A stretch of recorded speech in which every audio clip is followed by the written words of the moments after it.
advice to you, given these 3 points of my first reflection on Rizal as a medical student: his original desire to help, his struggle as a medical student, and the importance he gave to a holistic view of medicine. First, to my batchmates, 2 of whom are here, and fellow students in the ASMPH, I say, hang on, we're almost there. What an honor it is to know that, like us mere mortals, Rizal was a struggling medical student too. Never let internship reduce that dream into a superficial, self-centered dream of finishing medical school just for the sake of finishing it, with the end goal of merely reaping its natural rewards, financial included, to repay for the hardships that we have been through all these years. Like Rizal, we too can sustain this dream of becoming the doctors of the future by remembering the root, the very reason, the desire of why we chose medicine in the first place. It is our response to a call to help. And as we make intense preparations for our board exams next year, a board exam that is obviously purely medical in context, we only do so with the reminder that the boards, while important, is not the everything of medicine.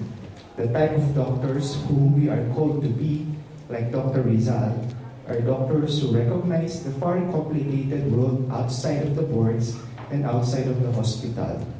And so therefore, we act as agents of change based on this recognition. Secondly, to those like John, who are about to enter medical school, this is also a recruitment talk, by the way. Well, I say, think deeply about it again. If your discernment leads you to the conclusion that this is the life that will satisfy your desires and what the world needs of you, as how Rizal probably saw it too, then by all means, go for it. As your brothers and sisters in this field, we look forward to welcoming you and guiding you as you journey with us in the ASMPH. Thirdly, to our teachers and mentors, both from pre-med and from med proper, Dr. Shaw Marquez, Mr. Bobby Gill, Dr. Mike Tan, Dr. Benzon, Dr. Marifea, Dr. Luke Rubin, Dr. Obet Tanchanco, and the many others whose names I will no longer mention. You have seen it all through long before we were here. I say thank you very much for nurturing the Rizal in us. In times of weariness and frustration, please rekindle our memory of the dreams we have woven together for ourselves and for our country. Fourthly, to our fellow scientists outside of the medical field, in many ways, Dr. Rizal walked in your shoes as well. What we share in Dr. Rizal binds us and therefore compels us to increase our collaboration, not only in putting up a forum such as this, but also in working together towards making our country better. My time is up. Can I just, one more reflection? Let me continue my discussion with a second reflection on Rizal as the medical doctor. We know how, since the time of ancient civilizations, healers have always occupied a significant and essential role in the community. As the knowledgeable person with the capacity to mediate between life and death, doctors have always occupied a position of power in Philippine society. That was true during Dr. Rizal's time and remains equally true today. Just look at something with the magnitude of national interest. The decision of whether or not to allow a former president to leave abroad for medical treatment or to stay under hospital arrest is a decision that depends largely on the sound judgment of the doctor. Having said that, I'd like to think that Dr. Rizal was able to accomplish what he wanted to do for himself and for our country, first and foremost, because he was in the influential position of a medical doctor. In Europe, I think his fellow propagandistas looked up to him for leadership, largely because he was the doctor amongst them. In the Philippines, Andres Bonifacio admired him and sought him for advice. I suspect largely because he was a doctor. What then are the implications of this to us doctors to be? Can we imagine the power we have in our hands as doctors of the future? Does it not make us tremble at the thought of how much reforms we can actually make, at least in the health sector, when we use this power wisely in the not-so-distant future? Among all of Dr. Rizal's life chapters, it was his stint in the Pitan, which Father Ben Neveres always likes to cite, as the perfect model of what it means to use the influence of a doctor's position in helping make healthier, better communities, the ingredients that compose what we in the Ateneo call as nation building. What Dr. Rizal showed us in the Pitan is that the medical profession and being a scientist in general is such a noble one that it cannot only be a venue for scientific inquiry, the way we exercise it in our labs and in our clinics. It must also be the stage for generating action. While Dr. Rizal maintained his rebellion against Spanish rule, in the Pitan, I think he summoned all that was before him.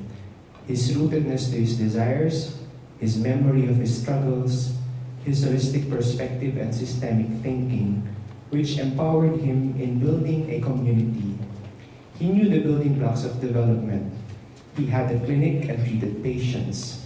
He knew early on the cornerstone of public health by putting up water sanitation that prevented waterborne diseases. He harnessed the power of agriculture not only to provide good nutrition but also to be a source of income for the people. He knew that being healthy required not just the physical but also the mental, which is why he put up a school as well. You know what, sometimes in a forum such as this, the danger is that we spend so much time on the part of scientific inquiry and we forget that the other half of the task involves generation of action. Dr. Rizal exercised his influence best in the Pitan. At the end of this forum, the challenge is for us to use all of these discussions to exercise our collective power and use our respective platforms for action wherever we may find ourselves in. As a surgery resident of the medical city, trying to help mold the training program into one of the best in the country, as a member of the faculty of the professional schools or the Loyola schools, helping prepare the minds of those who will come after us in this task of nation building, as an executive of a pharmaceutical company, trying to strike a balance between the company's need for profit and its corporate social responsibility, as the municipal health officer of a town in the autonomous region of Muslim Mindanao, where the health statistics are the worst in this country, as an advisor to PhilHealth trying to help design and implement health financing policies that will genuinely make the concept of a social health insurance benefit our people. The list could go on and on. More than a century after his death, Dr. Jose Rizal's dream for our country is the same dream that we in the ASMPH launched 5 years ago. And you fellow scientists have always been sharing with him for so many years. I pray that we may be constantly reminded of this dream we share with Dr. Jose Rizal and never tire of the unending task of building our nation, something that we owe to our countrymen, given the positions that we occupy in our society. So once again, thank you and have a pleasant evening.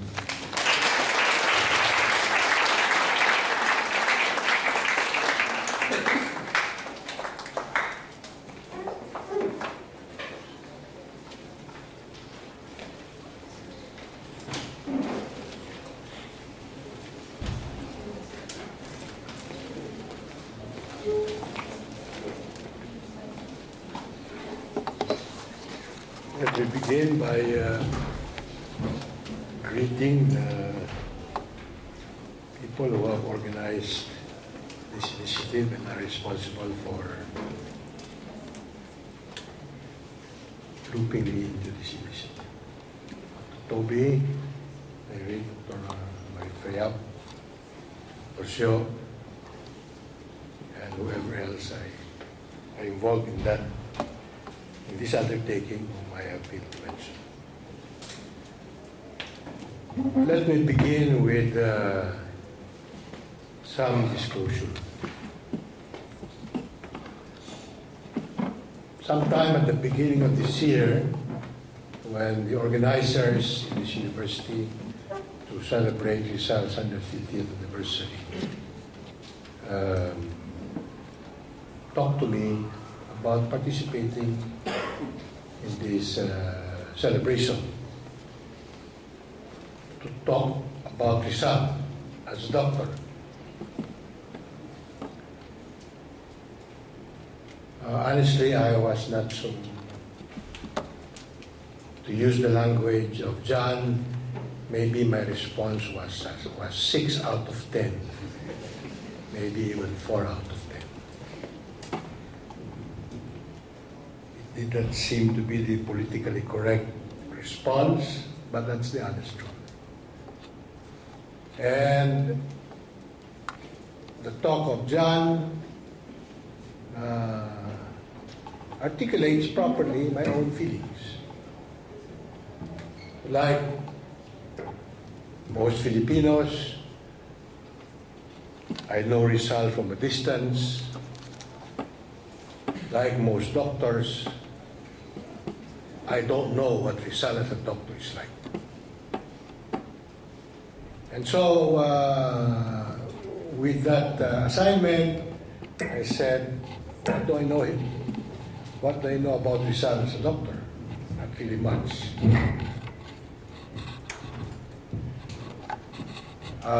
So I kind of put that in the back burner, and I said, anyway, these people are going to forget engaging.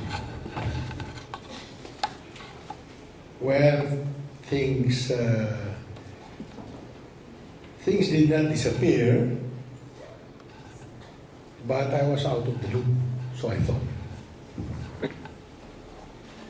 But I guess people like Toby and Marife don't give up. Maybe that's one of the things they have learned from the Ateneo.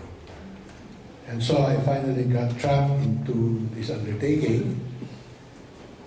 And for both personal and professional reasons, I said, sure, I'm going to get into it. And in the preparation, in the process of preparing myself to appear before you and talk to you, as that process unfolded, I found myself saying, thank God those guys did not give up. So I want to thank them. I want to thank them for not giving up. Because as I hope to be able to explain to you when I give my presentation, I have to thank them for involving me in this initiative.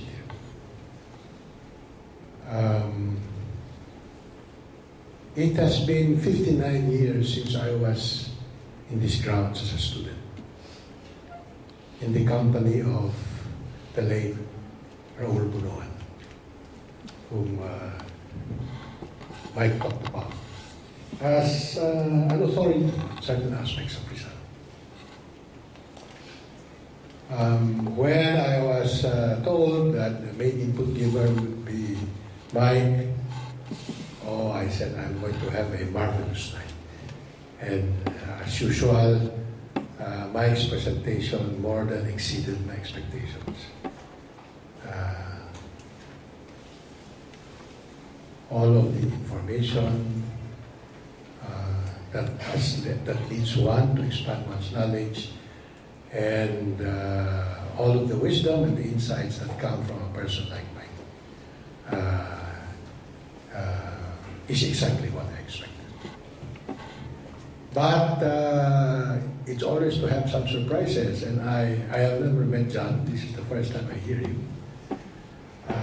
And of course I know Harvey. And hearing both of them affirms me both as an administrator of the school, as a member of the profession, and as a citizen, that yes, perhaps we are on the right track. Okay. So, I think this disclosure of where I began and where I am now leads me to say thank you to the organizers and to all of you for being here.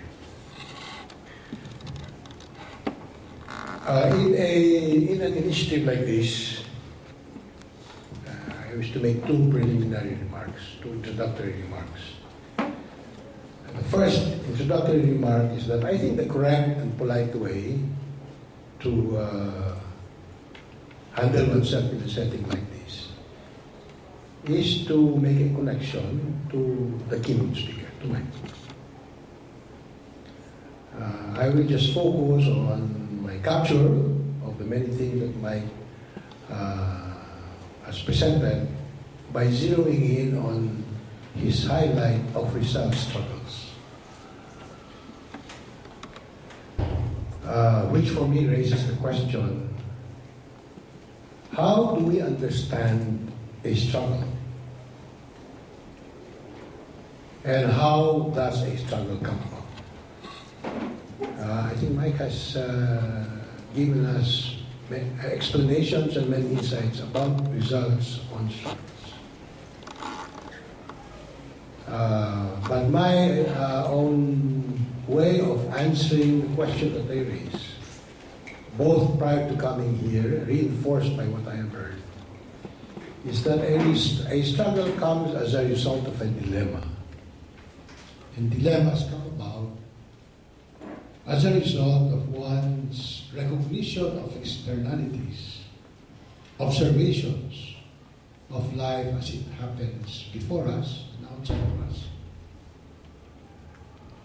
and a recognition of how we, drawing from within, connect to the externalities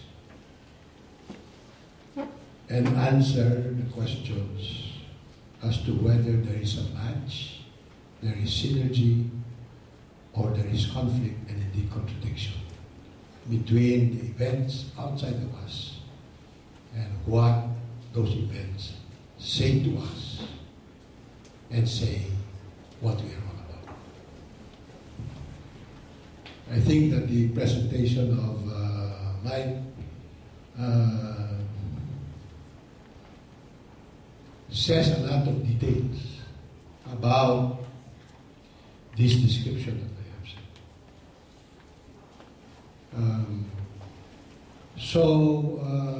The highlight of his presentation to talk to us about Rizal's struggles, I think teaches us that indeed in the journey of life, struggles that are undergirded by dilemmas are opportunities for us to continue to ask the questions, how do we understand ourselves? How do we understand our journey in this life? And what do we do about it, understand?